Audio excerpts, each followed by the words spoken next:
overdoses, suicide attempts, and completed suicides. It is followed by a call for a new appreciation of these illnesses, a paradigm shift. But part of this paradigm we need to shift is the idea that these are new problems. If there's anything truly new about them, it is how much incrementally worse they have gotten because we have not done enough as a society to address them. Nor have we made sure that the treatments we already have, which aren't perfect but still can save lives, get delivered to most of the people who need them. Those treatments, which all work but have been proven to work best together, are medical therapies, talk therapies, and healing relationships. Everything from recovery and support groups to faith groups. Even those getting some form of treatment might not be getting the most evidence-based or complete treatment. And there is often quite a difference between what is approved or legal and what is ideal. This is an age-old problem. You only need to look at the historic figures JFK wrote about in Profiles in Courage to see it. At least half of them, going back to the earliest days of post-revolutionary America, were known to have struggled with mental illness or addiction, or had the struggle for mental wellness profoundly affect their families. John Quincy Adams, whose story first inspired JFK and his co-author Ted Sorensen to write Profiles in Courage, was 9 years old when his father signed the Declaration of Independence, 29 when his father became president, 35 when he himself became a U.S. Senator. John Quincy lost both of his younger brothers to alcoholism, beginning with Charles at age 30.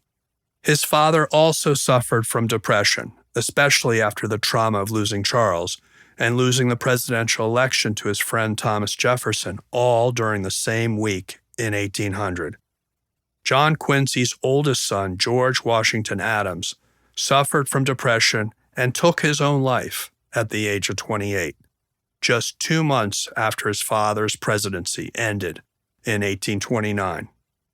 Not long after learning of his son's death, John Quincy vowed to use his remaining days for good works, tributary to the well-being of others, and soon became the first ex-president to rejoin the government as a congressman.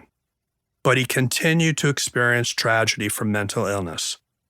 In 1832, his remaining brother Thomas died of complications of alcoholism at the age of 59.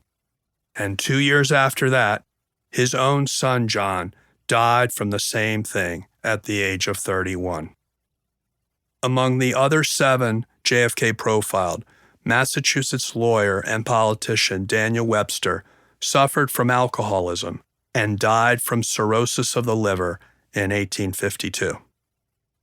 Sam Houston, a key figure in Texas independence and the state's first president before becoming a senator, had a well-known battle with alcoholism and either depression or bipolar disorder.